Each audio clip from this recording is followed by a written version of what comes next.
Estamos con mi querido amigo y colega peruano Eddie Fleischmann, que está aquí con nosotros porque yo quiero confesar de bestias con el Bambino Chegoyen, que trabajamos en periodismo deportivo. Nos enteramos, yo por lo menos, no sé, Bambino, nos enteramos que había un problema en Perú, básicamente, porque no le había prestado atención, porque había chance de que suspendieran partidos de fútbol de Copa Libertadores de América. Debo confesar. En realidad es algo que se viene gestando desde hace un tiempo, incluso lo mencionamos. Seguramente ahora Eddie lo va a comentar. Ya viene un tiempo porque hay solicitud de un juicio político. Bueno, pero yo estaba ahí. Lo hablamos acá en el programa. Y lo que hay es revueltas que se generan en Lima y en Cusco. A ver, están así, estamos viéndolo bien. Eddie, ¿qué tal? ¿Cómo te va?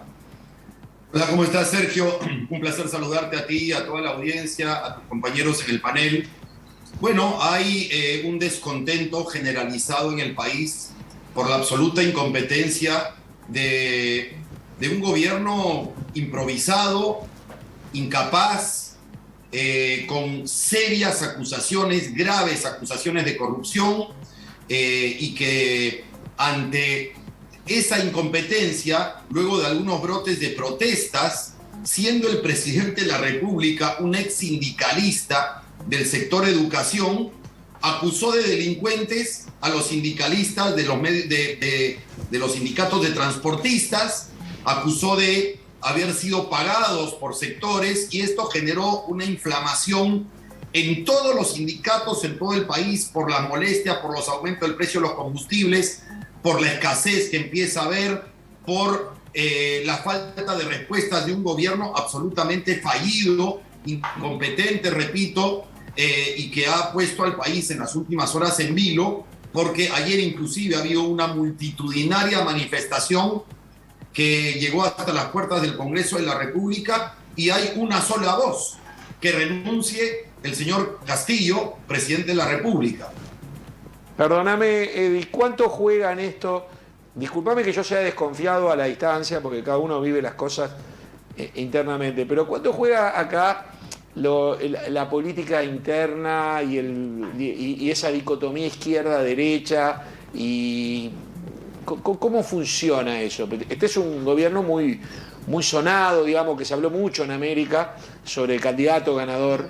Y en cuanto hay alguien que lo defiende, digamos, hay gente que dice, no es tan así. En este momento no. Mira, para tratar de hacer breve la historia reciente. Llegaron a la segunda vuelta electoral dos candidatos, Pedro Castillo y Keiko Fujimori. Pedro Castillo representaba la opción de la izquierda radical, arropado por grupos que, según muchas fuentes periodísticas, tuvieron pasado y vinculación con Sendero Luminoso, grupo terrorista que asoló el Perú durante unos 12, 14 años, entre el 80 y el 92-94, y que fue terminado, y que fue eliminado, y que fue vencido y derrotado por el gobierno de Alberto Fujimori, que posteriormente cayó en gravísimos casos de corrupción y en juicios contra los derechos humanos. Por presuntas violaciones a derechos humanos, Fujimori está preso, en fin. La hija era candidata. La hija era candidata que entró a la segunda vuelta electoral, y el antivoto que ella cosechó, debido en gran medida a un adoctrinamiento general, a una distorsión de lo que ha sido la historia reciente en el Perú, de poner al mismo nivel a lo que era un grupo terrorista a través del ejército, hizo que nuevas generaciones tuvieran una aversión tremenda por todo lo que signifique el apellido Fujimori en el Perú. Y entonces, increíblemente, se puso el país en manos de la extrema izquierda radical, vinculada a aquellos grupos terroristas, que, digamos, luego de investigaciones periodísticas, se ha sabido, hay una serie de personajes que han estado vinculados. Desde que el 28 de julio del año 2021, el señor Pedro Castillo asumió, y ha cambiado 5 gabinetes de ministros. Y ha tenido en su lista todos prontuariados. Ministros de primer ministro, ministro de Comercio Exterior, ministro de Educación, uno acusado por acoso sexual, el otro con sentencias anteriores, prontuariados en su gran mayoría. Muchos vacados, muchos, ¿cuál es la palabra? Que que fueron al Congreso de la República a rendir cuentas y fueron cancelados por el Congreso de la República y tuvieron que ser sustituidos. La cuestión es que es un gobierno cesados, incompetente, es un gobierno que no da para adelante y para atrás, que tuvo como eslogan de campaña no más pobres en un país rico, y la verdad es que en el país la economía ha entrado en un peligroso caudal de recesión, con un proceso inflacionario que no corresponde solo al Perú, sino que tiene que ver con un fenómeno internacional. También, por supuesto, el alza del precio de los combustibles, que tiene que ver con políticas locales, pero también con el conflicto en Ucrania, y en general las respuestas y la falta de transparencia, además el haber descubierto que el presidente de la República se reunía en una casa, en un barrio en Lima, a escondidas, con empresarios que terminaron ganando licitaciones públicas por millones de soles, llegó a colmar la paciencia a la población, cansó a la población. Y hoy el eslogan de todos los que salen a las calles, no en Cusco, no solo en Lima, en todo el país, en Trujillo, en el norte, en Piura, han salido en Puno, han salido de los sectores más necesitados del Perú, más profundo, que tuvo una mayoría de votación en favor del señor Castillo, han salido a pedir su renuncia y nuevas elecciones. El Congreso de la República ha intentado 2 veces votar una vacancia y no alcanzó los votos para esa vacancia presidencial. Con lo cual, políticamente, Perú sigue en una crisis muy severa porque, si me permite muy rápido, en los últimos 6 años hemos tenido como presidentes a Pedro Pablo Kuczynski, que fue vacado, sustituido por el señor Vizcarra, que fue vacado, sustituido por el señor Merino, que a los pocos días tuvo que renunciar porque la calle salió a incendiarlo todo. Luego vino el señor Sagasti. Las elecciones con el señor... Hemos tenido 5 presidentes en 6 años. Y estos disturbios, estas manifestaciones que en algún momento tenían que ver con sectores de izquierda, lo digo a título personal, mi perspectiva, se parecen mucho a los desmanes que provocaron en Chile, que provocaron en Ecuador antes de las elecciones donde ganó el señor Lasso, que provocan en Colombia cuando hay conflictividad, y que parecen digitadas todas, mi punto de vista, mi percepción, desde el Grupo de Puebla o el Foro de Sao Paulo, como lo queramos llamar, que es una infección de socialismo que quieren transmitir a toda Latinoamérica, y de la que, permítanme decirlo también, ustedes tienen, en mi opinión, desde mi perspectiva, desde mis convicciones políticas, un presidente de lujo como el señor Daniel Lacalle. Vos sabés que... Freddy, perdón. Sí. Luis Lacalle Pou, para explicarle a Eddie. Sí, Lacalle Pou. Lacalle Pou. Pará, Jorge, un segundo. Dame un segundo más. No, simplemente yo escucho los candidatos, cuando escucho el apellido Fujimori, escucho lo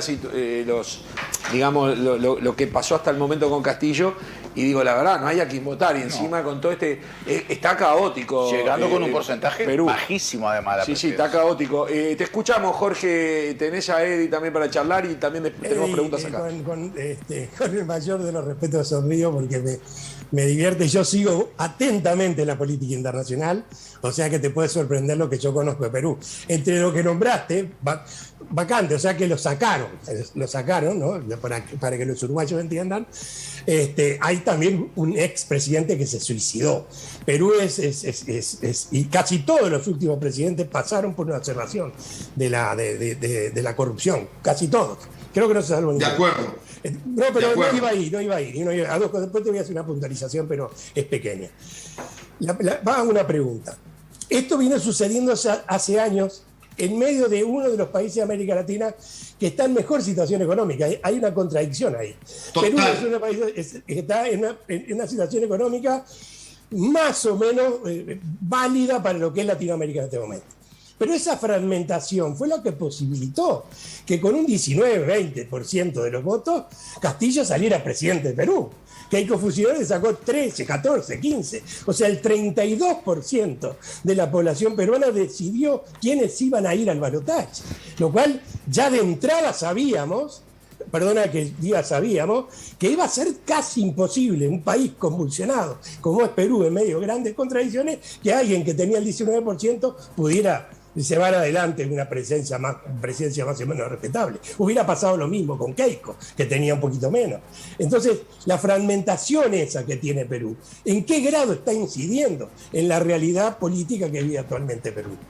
Es correcto lo que dices, pero déjame agregar algo. Es cierto que el Perú ha tenido en sus últimos presidentes Fujimori preso, el señor Toledo en realidad sentenciado en los Estados Unidos y esperando una extradición. El señor Humala en proceso judicial, estuvo preso preventivamente, no ha terminado su juicio, pero está complicado con el tema de Odebrecht, que es esta constructora brasileña que corrompió a varios gobiernos en América Latina.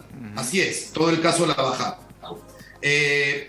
Incluimos ahí al señor Vizcarra, seriamente comprometido con acusaciones, inclusive hasta en el caso de la vacunación por detrás de la población, a escondidas. El caso del vacuna gate, como lo llamaron aquí.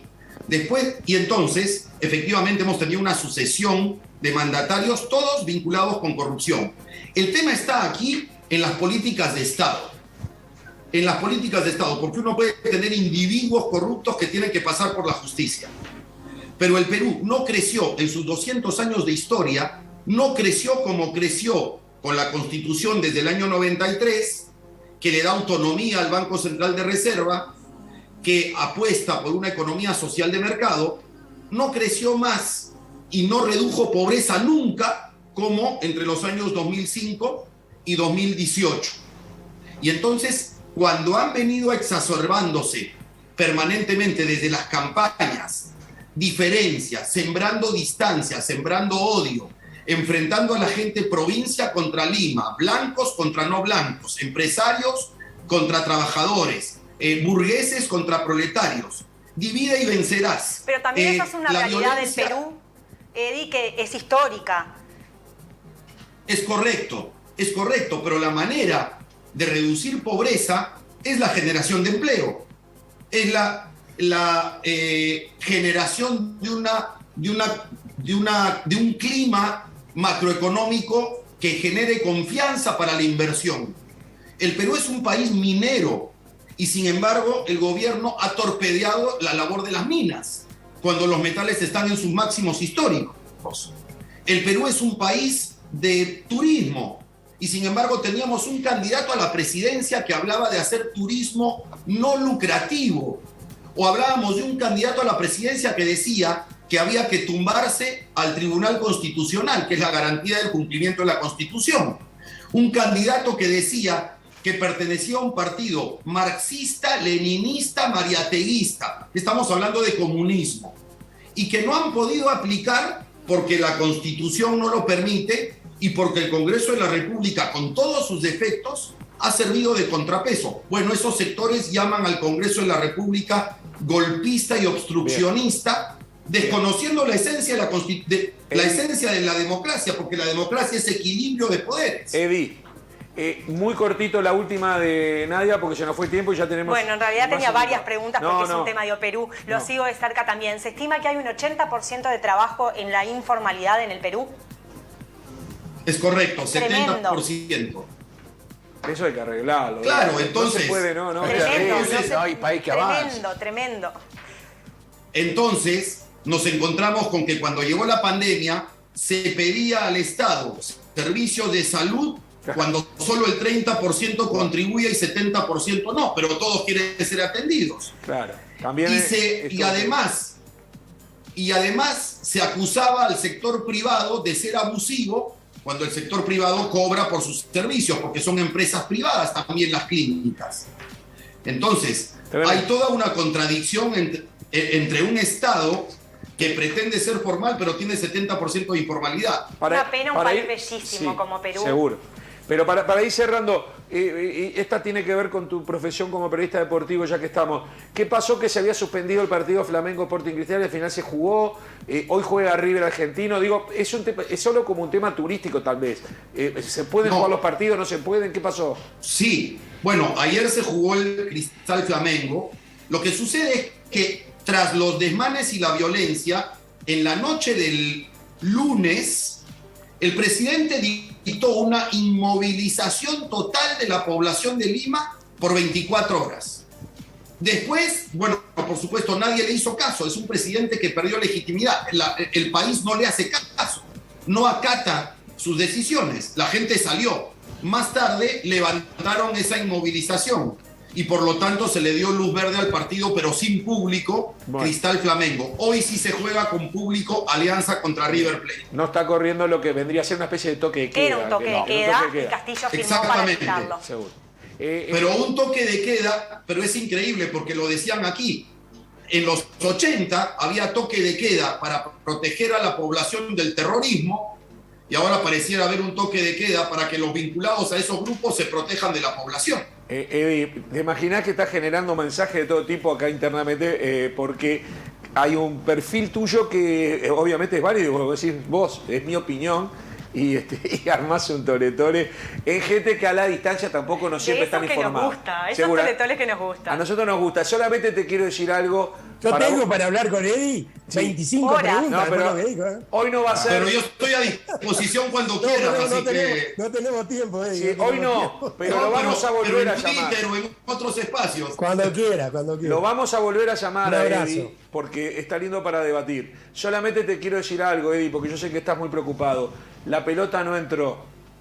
La pelota no entró. No rompa. Bueno, pero Sergio, yo soy de los que ha dicho en el Perú, tú tenías que demostrar que la pelota entró y no hubo una sola imagen fehaciente que demuestre que entró.